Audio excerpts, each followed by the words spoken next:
ನಾವು ಕಣ್ಣಿನ ಮೂಲಕವಾಗಲಿ ಕಿವಿ ಮೂಲಕವಾಗಲಿ ತಿಳಿಕೊಳ್ಳಲಾರದನ್ನು ದೇವರಾತ್ಮನು ನಮಗೆ ತಿಳಿಯಪಡಿಸುತ್ತಾನೆ. ಅವುಗಳು ಆತ್ಮಿಕ ಸತ್ಯಗಳಾಗಿರುತ್ತವೆ.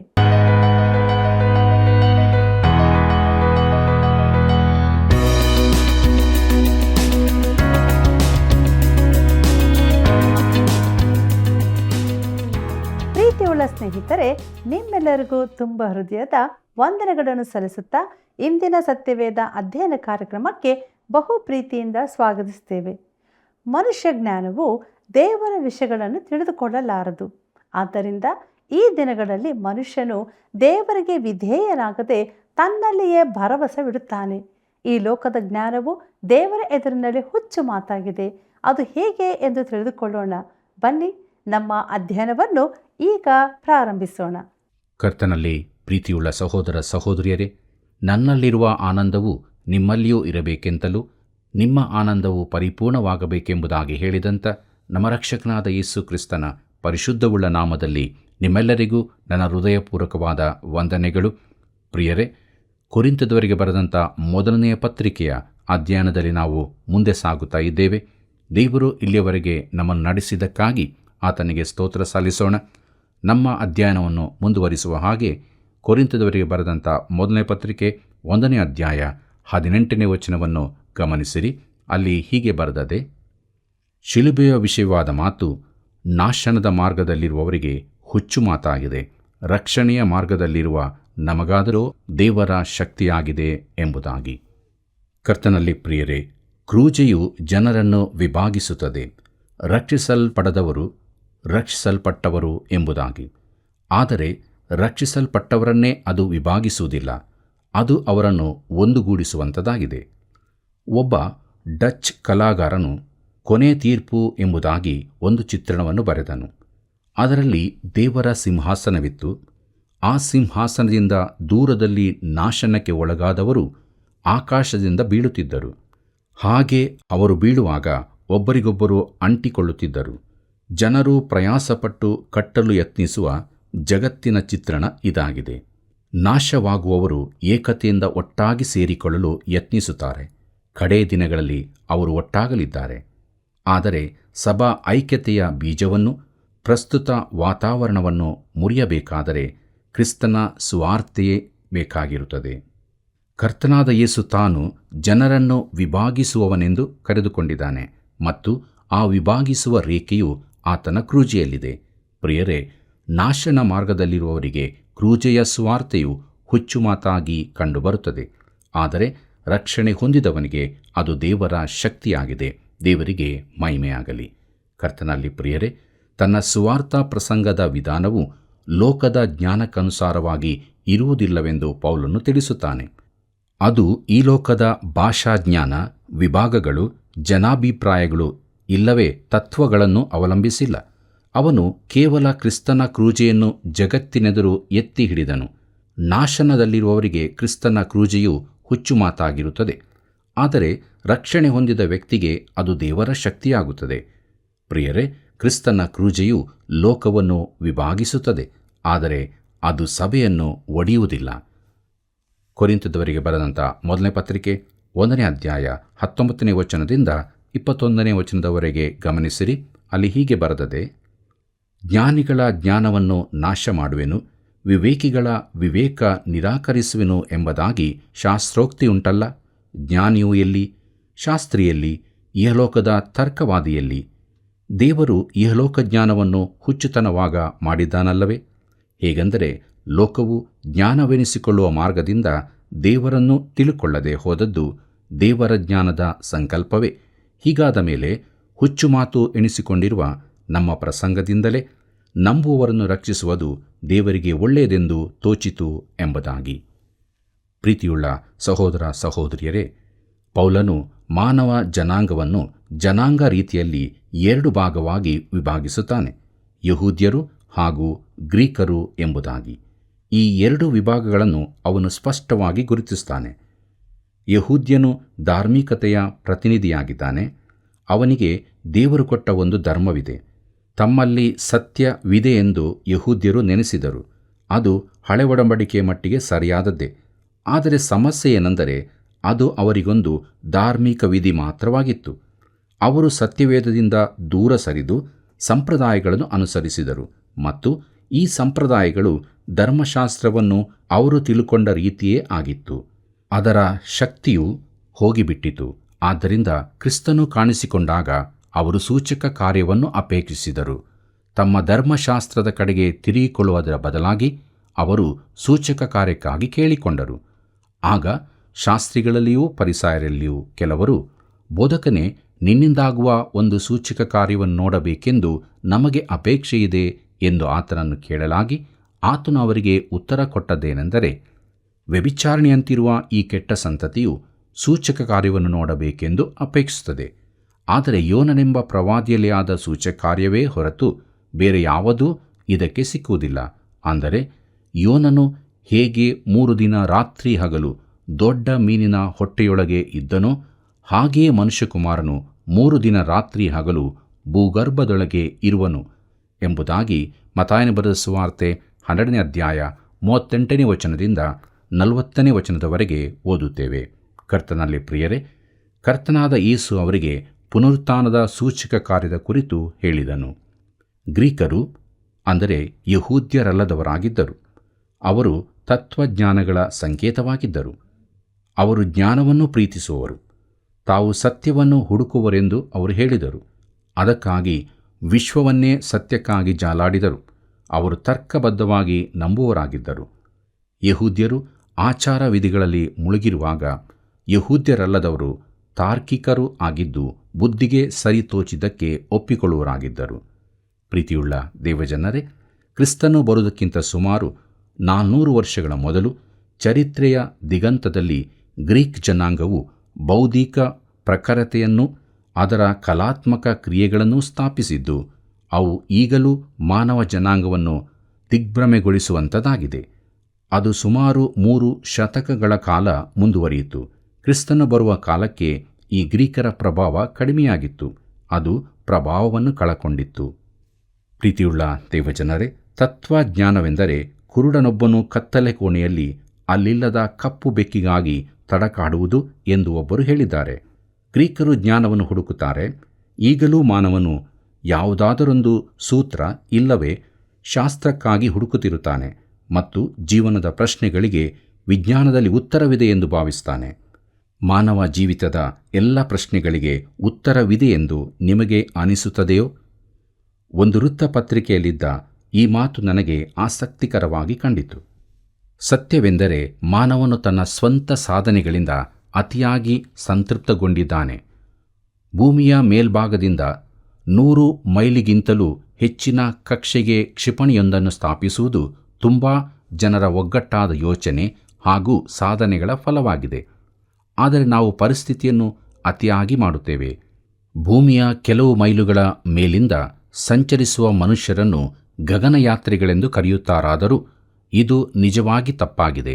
ನಕ್ಷತ್ರಗಳ ನಡುವೆ ಸಂಚರಿಸುವವರು ಮಾತ್ರ ಗಗನಯಾತ್ರಿಗಳಾಗುತ್ತಾರೆ ಮತ್ತು ಹೆಚ್ಚಿನ ನಕ್ಷತ್ರಗಳು ಭೂಮಿಯಿಂದ ಸಾವಿರಾರು ಜ್ಯೋತಿರ್ವರ್ಷಗಳಷ್ಟು ದೂರದಲ್ಲಿದೆ. ಕರ್ತನಲ್ಲಿ ಪ್ರಿಯರೇ, ತನಗೆ ಕೆಲವು ಉತ್ತರಗಳು ದೊರಕಿವೆಯೆಂದು ಮಾನವನು ನೆನೆಸುತ್ತಾನೆ. ಜ್ಞಾನಿಯಾದವನು ಎಲ್ಲಿದ್ದಾನೆ? ಇದು ಒಂದು ಒಳ್ಳೆಯ ಪ್ರಶ್ನೆಯಾಗಿದೆ. ಪ್ರಿಯರೇ, ಯಹೂದ್ಯರಿಗೆ ಕ್ರೂಜೆಯ ಮಾತು ಒಂದು ವಿಘ್ನವಾಯಿತು. ಅವರು ಸೂಚಕ ಕಾರ್ಯಗಳಿಗಾಗಿ ಕೇಳಿದರು. ತಮಗೆ ದಾರಿ ತೋರಿಸುವವರು ಯಾರಾದರೂ ಬೇಕೆಂದು ಅಪೇಕ್ಷಿಸಿದರು. ಮಾರ್ಗದರ್ಶಕರಿಗಾಗಿ ಕಾದರು. ರೋಮ್ ಚಕ್ರಾಧಿಪತ್ಯದ ಬಲವನ್ನು ಮುರಿಯುವ ಯಾರಾದರೂ ಬಂದಿದ್ದರೆ ಅವರು ಸ್ವೀಕರಿಸುತ್ತಿದ್ದರು. ಆದರೆ ಕ್ರೂಜೆಗೆ ಹಾಕಲ್ಪಟ್ಟ ಕ್ರಿಸ್ತನು ಅವರಿಗೆ ಅವಮಾನಕರವಾಗಿ ಕಂಡನು. ಅದು ಒಂದು ಸೋಲಾಗಿತ್ತು, ವಿಜಯವಲ್ಲ. ಅವರು ಅದನ್ನು ಒಪ್ಪಿಕೊಳ್ಳಲು ಎಂದಿಗೂ ಸಿದ್ಧರಿರಲಿಲ್ಲ.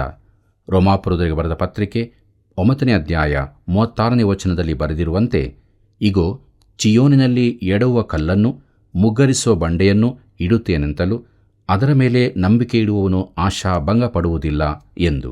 ಪೇತ್ರನು ಹೀಗೆ ಬರೆದನು, ಆದುದರಿಂದ ನಂಬುವವರಾದ ನಿಮಗೆ ಈ ಮಾನವುಂಟು.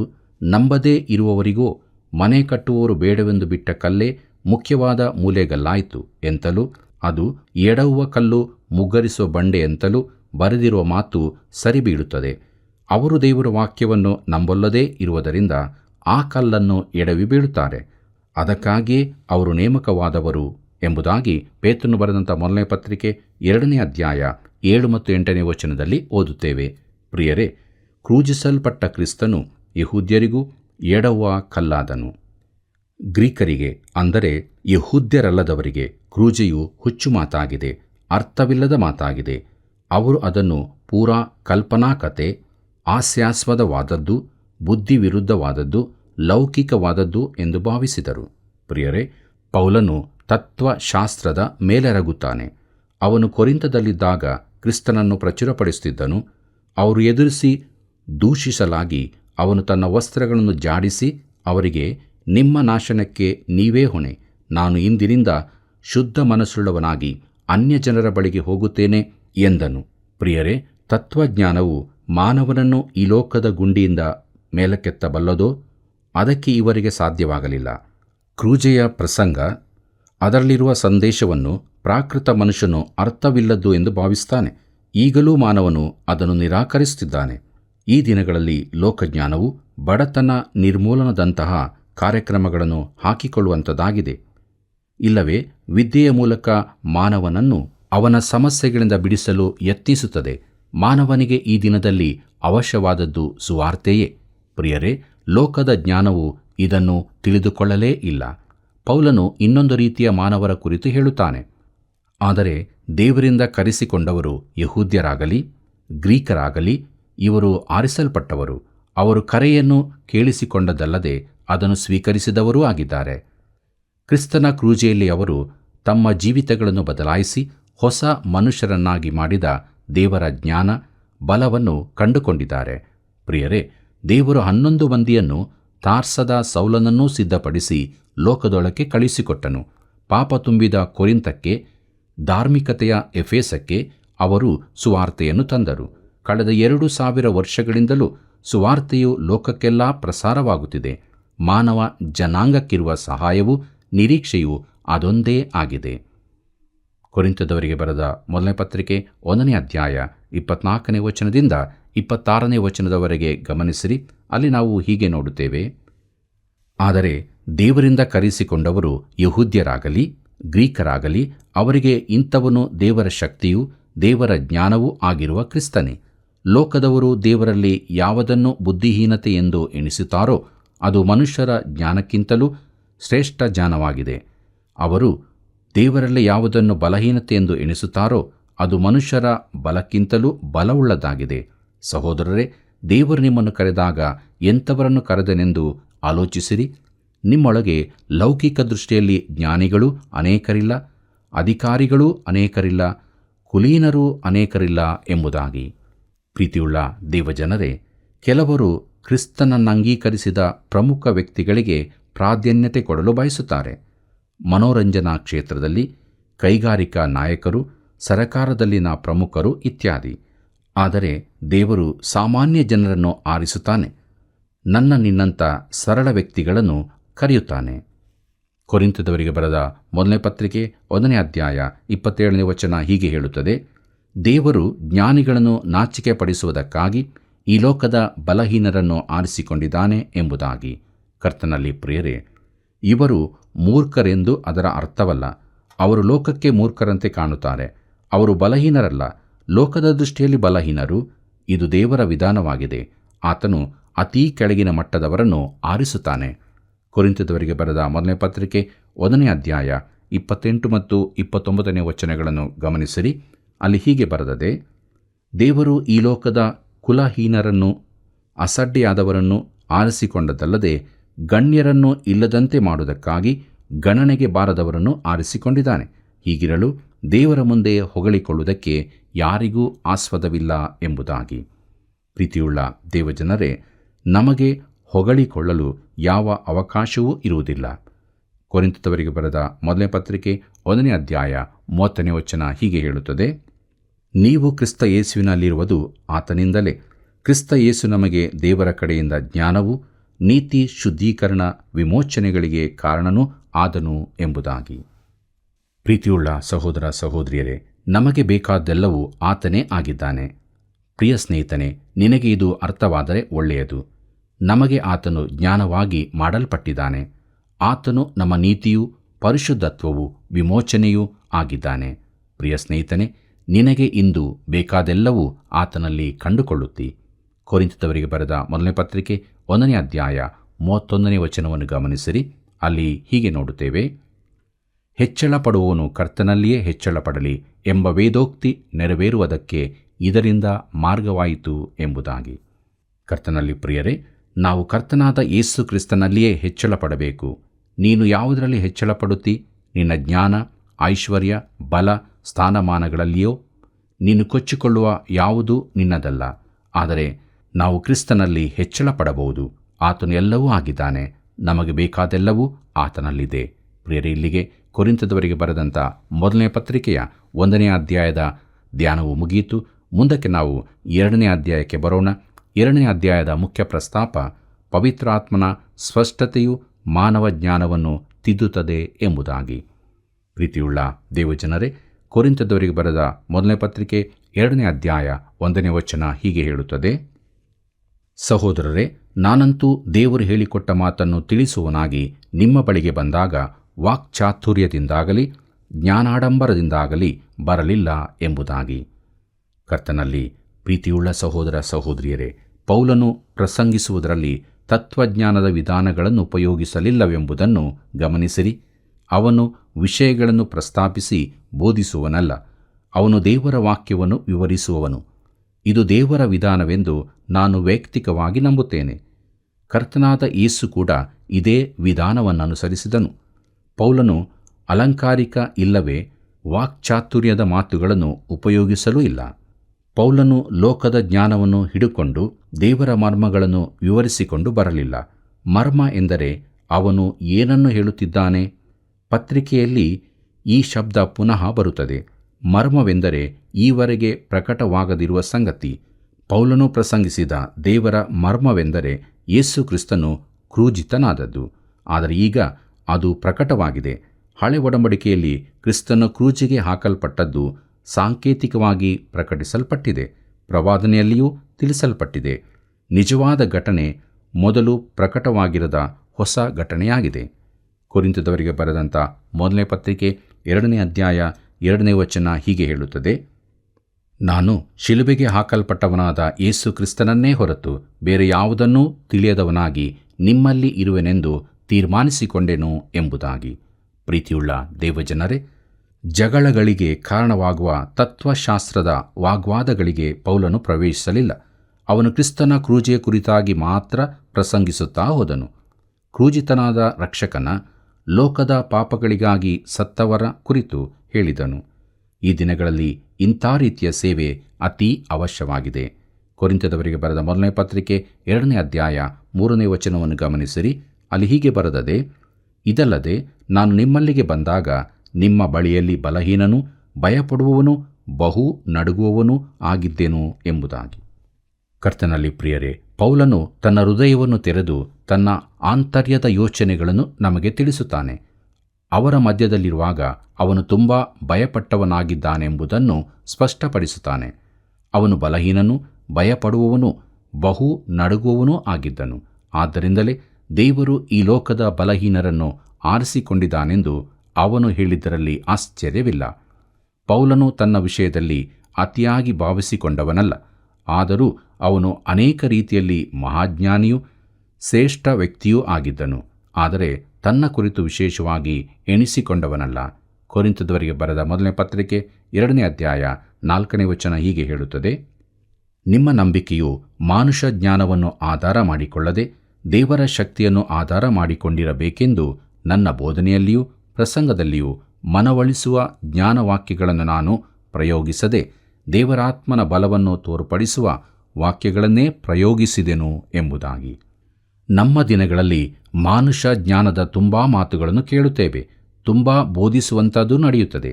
ಆದರೆ ದೇವರಾತ್ಮನ ಬಲದಿಂದ ನಡೆಯುವುದು ಬಹು ಕಡಿಮೆ.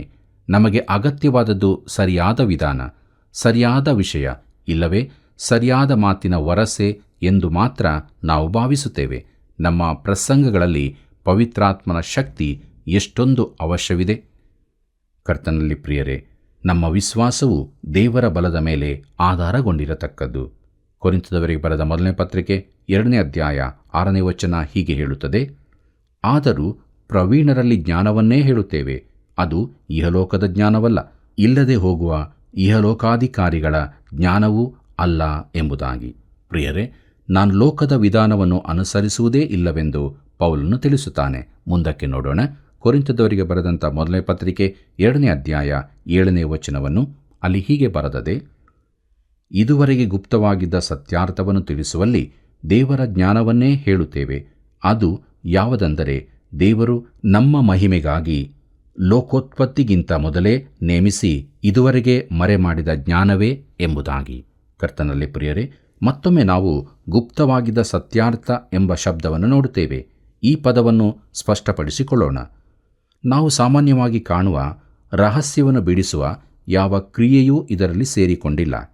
ಅದು ಯಾವುದೇ ರಹಸ್ಯಾತ್ಮಕ ಗುಪ್ತ ವಿಚಾರಗಳನ್ನೊಳಗೊಂಡಿಲ್ಲ. ಸತ್ಯವೇದದಲ್ಲಿ ಉಪಯೋಗವಾಗಿರುವ ಮರ್ಮ ಇಲ್ಲವೇ ಗುಪ್ತ ಸತ್ಯಾರ್ಥವೆಂದರೆ ಈವರೆಗೆ ತಿಳಿಯದಿದ್ದ ಆದರೆ ಈಗ ಪ್ರಕಟವಾದ ಸಂಗತಿಯನ್ನು ತಿಳಿಸುತ್ತದೆ. ಹೊಸ ಒಡಂಬಡಿಕೆಯಲ್ಲಿ ಈ ಶಬ್ದವು ಸುಮಾರು 27 ಬಾರಿ ಕಂಡುಬರುತ್ತದೆ. ಕರ್ತನಾದ ಯೇಸು ಕೂಡ ಇದನ್ನು ಉಪಯೋಗಿಸಿದ್ದಾನೆ. ಮತ್ತಾಯನ ಬರೆದ ಸುವಾರ್ತೆ 13ನೇ ಅಧ್ಯಾಯ 11ನೇ ವಚನದಲ್ಲಿ ನಾವು ಅದನ್ನು ನೋಡುತ್ತೇವೆ. ಪರಲೋಕ ರಾಜ್ಯದ ಗುಟ್ಟುಗಳನ್ನು ತಿಳಿಯುವ ವರವು ನಿಮಗೆ ಕೊಟ್ಟದೆ ಎಂಬುದಾಗಿ. ಪ್ರಿಯರೇ, ಮುಂದೆ ಹೇಳಲ್ಪಟ್ಟ ಸಾಮ್ಯಗಳು ಗುಪ್ತ ಸಂಗತಿಗಳ ಸಾಮ್ಯಗಳಾಗಿವೆ. ಅದನ್ನು ಗುಪ್ತ ಸಾಮ್ಯಗಳೆಂದೇ ಯಾಕೆ ಕರೆಯುತ್ತೇವೆ?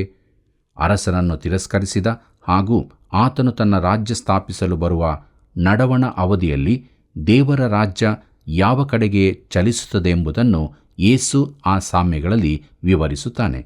ಪ್ರಿಯರೇ, ಕೊರಿಂಥದವರ ಪತ್ರಿಕೆಯಲ್ಲಿ ಪೌಲನು ಹೇಳುತ್ತಾನೆ, ಗುಪ್ತ ಸಂಗತಿಗಳಲ್ಲಿರುವ ದೇವರ ಜ್ಞಾನ ಎಂದು. ಕೊರಿಂಥದವರಿಗೆ ಬರೆದ ಮೊದಲನೇ ಪತ್ರಿಕೆ 2ನೇ ಅಧ್ಯಾಯ 8ನೇ ವಚನ ಹೀಗೆ ಹೇಳುತ್ತದೆ, ಇದನ್ನು ಇಹಲೋಕಾಧಿಕಾರಿಗಳಲ್ಲಿ ಯಾರೂ ಅರಿಯಲಿಲ್ಲ. ಅರಿತಿದ್ದರೆ ಅವರು ಮಹಿಮೆಯುಳ್ಳ ಕರ್ತನನ್ನು ಶಿಲುಬೆಗೆ ಹಾಕಿಸುತ್ತಿರಲಿಲ್ಲ ಎಂಬುದಾಗಿ. ಪ್ರಿಯರೇ, ಅವರು ತಿಳಿಯಲಿಲ್ಲವೆಂಬುದನ್ನು ಗಮನಿಸಿರಿ. ಕೊರಿಂಥದವರಿಗೆ ಬರೆದ ಮೊದಲನೇ ಪತ್ರಿಕೆ 2ನೇ ಅಧ್ಯಾಯ 9ನೇ ವಚನವನ್ನು ಗಮನಿಸಿರಿ. ಅಲ್ಲಿ ಹೀಗೆ ಬರೆದದೆ, ಆದರೆ ಬರೆದಿರುವ ಪ್ರಕಾರ ದೇವರು ತನ್ನನ್ನು ಪ್ರೀತಿಸುವವರಿಗಾಗಿ ಸಿದ್ಧ ಮಾಡಿರುವಂಥದ್ದೆಲ್ಲವನ್ನೂ ಕಣ್ಣು ಕಾಣಲಿಲ್ಲ, ಕಿವಿ ಕೇಳಲಿಲ್ಲ, ಅದರ ಭಾವನೆಯು ಮನುಷ್ಯನ ಹೃದಯದಲ್ಲಿ ಹುಟ್ಟಲಿಲ್ಲ ಎಂಬುದಾಗಿ. ಪ್ರೀತಿಯುಳ್ಳ ದೇವಜನರೇ, ಪೌಲನು ಹೇಳುವುದೇನೆಂದರೆ, ಇಲ್ಲಿ ಈಗ ಕಣ್ಣು ಕಾಣದಿರುವ ಅನೇಕ ಸಂಗತಿಗಳಿವೆ. ನಾವು ತುಂಬ ಸಂಗತಿಗಳನ್ನು ನಮ್ಮ ಕಣ್ಣಿನ ಮೂಲಕ ತಿಳುಕೊಳ್ಳುತ್ತೇವೆ, ಕೇಳುವುದರ ಮೂಲಕವೂ ತಿಳುಕೊಳ್ಳುತ್ತೇವೆ. ಪೌಲನು ಹೇಳುತ್ತಾನೆ, ಕೆಲವು ಸಂಗತಿಗಳನ್ನು ನಾವು ಕೇಳುವುದರ ಮೂಲಕ ಮಾತ್ರ ತಿಳಿಯಲು ಸಾಧ್ಯವಿಲ್ಲ. ಬಳಿಕ ಅವನು ಹೇಳುತ್ತಾನೆ, ಮನುಷ್ಯನ ಹೃದಯಕ್ಕೆ ಪ್ರವೇಶಿಸಲಿಲ್ಲ. ಅಂದರೆ ಯೋಚಿಸುವ ಮೂಲಕ ಕೆಲವು ಸಂಗತಿಗಳನ್ನು ನಾವು ಮನುಷ್ಯ ಪ್ರಯತ್ನಗಳಿಂದ ತಿಳಿದುಕೊಳ್ಳಲಾಗುವುದಿಲ್ಲ. ಪ್ರೀತಿಯುಳ್ಳ ಸಹೋದರ ಸಹೋದರಿಯರೇ, ಕೊನೆಯದಾಗಿ ನಾವು ಕೊರಿಂಥದವರಿಗೆ ಬರೆದಂಥ ಮೊದಲನೇ ಪತ್ರಿಕೆ 2ನೇ ಅಧ್ಯಾಯ 10ನೇ ವಚನವನ್ನು ಗಮನಿಸೋಣ. ಅಲ್ಲಿ ಹೀಗೆ ಬರೆದದೆ, ನಮಗಾದರೂ ದೇವರು ತನ್ನ ಆತ್ಮನ ಮೂಲಕ ಅದನ್ನು ಪ್ರಕಟಿಸಿದನು. ಆ ಆತ್ಮನು ಎಲ್ಲ ವಿಷಯಗಳನ್ನು, ದೇವರ ಅಗಾಧವಾದ ವಿಷಯಗಳನ್ನು ಕೂಡ ಪರಿಶೋಧಿಸುವನಾಗಿದ್ದಾನೆ ಎಂಬುದಾಗಿ. ಕರ್ತನಲ್ಲಿ ಪ್ರಿಯರೇ, ನಾವು ಕಣ್ಣಿನ ಮೂಲಕವಾಗಲಿ ಕಿವಿಯ ಮೂಲಕವಾಗಲಿ ತಿಳುಕೊಳ್ಳಲಾರದ್ದನ್ನು ದೇವರಾತ್ಮನು ನಮಗೆ ತಿಳಿಸಿಕೊಡುತ್ತಾನೆ. ನಾವು ಸತ್ಯವೇದವನ್ನು ಕಲಿಯುವ ಮೂಲಕ ಅನೇಕ ಸಂಗತಿಗಳನ್ನು ತಿಳುಕೊಳ್ಳಬಹುದು. ಚರಿತ್ರೆಯ ಭಾಗ, ಅದರ ಕವಿತೆಯ ಭಾಗ ಇತ್ಯಾದಿಗಳನ್ನು. ಆದರೆ ಆತ್ಮೀಯ ಸತ್ಯಗಳನ್ನು ಈ ರೀತಿ ತಿಳುಕೊಳ್ಳುವುದು ಅಸಾಧ್ಯ. ಯಾಕಂದರೆ ದೇವರು ನಮಗೆ ತನ್ನ ಆತ್ಮನ ಮೂಲಕ ಪ್ರಕಟಿಸಿದ್ದಾನೆ. ಕೆಲವು ವಿಚಾರಗಳನ್ನು ನಮಗೆ ಪವಿತ್ರಾತ್ಮನು ಮಾತ್ರವೇ ಪ್ರಕಟಿಸಬಲ್ಲನು. ದೇವರ ನಾಮಕ್ಕೆ ಮಹಿಮೆಯಾಗಲಿ. ಪ್ರೀತಿಯುಳ್ಳ ದೇವಜನರೇ, ನಮ್ಮ ಜೀವಿತದಲ್ಲಿ ಕೂಡ ನಾವು ಯಾವಾಗಲೂ ದೇವರಾತ್ಮನ ಹತೋಟಿಯಲ್ಲಿದ್ದುಕೊಂಡು ಕ್ರಿಸ್ತಿಯ ಜೀವಿತವನ್ನು ಜೀವಿಸಬೇಕಾಗಿದೆ. ಆದ್ದರಿಂದ ಈ ಕೃಪಾ ಸಮಯದಲ್ಲಿ ನಮ್ಮನ್ನು ದೇವರ ಹಸ್ತಕ್ಕೆ ಕೊಡೋಣ. ದೇವರ ವಾಕ್ಯದಿಂದ ತುಂಬಿಸಲ್ಪಟ್ಟವರಾಗಿ ದೇವರಾತ್ಮನ ನಡೆಸುವಿಕೆಯಲ್ಲಿ ದೇವರನ್ನು ಘನಪಡಿಸುತ್ತಾ ನಮ್ಮ ಜೀವಿತದಲ್ಲಿ ಮುಂದೆ ಸಾಗೋಣ. ಹೀಗಾಗುವಂತೆ ದೇವರು ತಾನು ನಮಗೆ ಸಹಾಯ ಮಾಡಿ ನಡೆಸಲಿ. ಕರ್ತನ ಕೃಪೆಯು ಸದಾ ನಿಮ್ಮ ಸಂಗಡ ಇರಲಿ. ಪ್ರಿಯರೇ, ನಂಬಿಕೆಯ ಜೀವಿತ ದೇವರಾತ್ಮನ ಹತೋಟಿಯಲ್ಲಿದ್ದುಕೊಂಡು ನಡೆಯುವ ಜೀವಿತವಾಗಿದೆ. ಆದರೆ ನಾವು ಇದನ್ನು ತಿಳಿಯದೆ ಮೋಸ ಹೋಗುತ್ತಿದ್ದೇವೆ. ದೇವರು ನಮಗಾಗಿ ಸಿದ್ಧ ಮಾಡಿದ್ದನ್ನು ನಾವು ತಿಳಿಯದೆ ನಮ್ಮ ಬಲ, ತ್ರಾಣ, ಜ್ಞಾನದಲ್ಲಿ ಜೀವಿಸುತ್ತಾ ಕೊನೆಗೆ ನಾವು ಅದಕ್ಕೆ ಒಳಗಾಗುತ್ತೇವೆ. ಒಂದು ವೇಳೆ ಈ ಸ್ಥಿತಿಯಲ್ಲಿ ನಾವಿರುವುದಾದರೆ ಹಿಂದೆ ನಮ್ಮನ್ನು ದೇವರಾತ್ಮದ ಹತೋಟಿಗೆ ಕೊಟ್ಟು ದೇವರ ಬಲದಲ್ಲಿ ನಡೆಯೋಣ. ಬನ್ನಿ ಪ್ರಾರ್ಥನೆಯನ್ನು ಮಾಡೋಣ. ಕೃಪೆಯಲ್ಲಿ ಐಶ್ವರ್ಯವುಳ್ಳಂಥ ನಮ್ಮ ತಂದೆಯಾದ ದೇವರೇ, ಇಷ್ಟೊಂದು ಒಳ್ಳೆಯ ಸಮಯವನ್ನು ಕೊಟ್ಟಿದೆಯಪ್ಪ. ನಿನಗೆ ಸ್ತೋತ್ರ ರಾಜ. ನಿನ್ನನ್ನು ಆರಾಧಿಸ್ತೇವೆ, ನಿನ್ನ ಕೊಂಡಾಡ್ತೇವೆ, ಘನಪಡಿಸ್ತೇವೆ. ಈ ಕಾರ್ಯಕ್ರಮವನ್ನು ವೀಕ್ಷಿಸುತ್ತಿರುವಂಥ ನಮ್ಮ ಪ್ರೀತಿಯ ಸಹೋದರ ಸಹೋದರಿಯರನ್ನು ಆಶೀರ್ವದಿಸು. ಆತ್ಮಿಕವಾಗಿ ಅವರ ಜೀವಿತಗಳನ್ನು ಕಟ್ಟಬೇಕೆಂಬುದಾಗಿ ಪ್ರಾರ್ಥಿಸ್ತೇವೆ. ಪ್ರಿಯ ಕರ್ತನೆ, ನಿನ್ನ ಸಜೀವಳ ವಾಕ್ಯಗಳ ಮೂಲಕ ಇದುವರೆಗೂ ಮಾತನಾಡಿದಿ. ಕೇಳಿದಂಥ ಪ್ರತಿಯೊಂದು ಸತ್ಯಗಳನ್ನು ಮರೆತು ಹೋಗದಂತೆ ಜೀವಿತದಲ್ಲಿ ಅಳವಡಿಸಿಕೊಂಡು ನಿನ್ನ ಮಾರ್ಗದಲ್ಲಿ ನಡೆಯಲು ಕೃಪೆ ಮಾಡಬೇಕೆಂದು ಕ್ರಿಸ್ತೇಸುವಿನ ಮಧುರವಾದಂಥ ನಾಮದಲ್ಲಿ ಬೇಡಿ ಹೊಂದಿದ್ದೇವೆ ತಂದೆಯೇ, ಆಮೇನ್. ಪ್ರಿಯ ವೀಕ್ಷಕರೇ, ಕಾರ್ಯಕ್ರಮವನ್ನು ವೀಕ್ಷಿಸಿ ಕರೆ ಮಾಡಿರುವಿರಾ? ಒಂದು ವೇಳೆ ಈವರೆಗೂ ನೀವು ಕರೆ ಮಾಡದಿದ್ದರೆ ಹಿಂದೆ ಕರೆ ಮಾಡಿರಿ. ಮಿಸ್ ಕಾಲ್ ಕೊಟ್ಟು ಸೇವೆಯನ್ನು ಬೆಂಬಲಿಸಿರಿ. ತಿರುಗಿ ಭೇಟಿಯಾಗೋಣವೇ? ವಂದನೆಗಳು.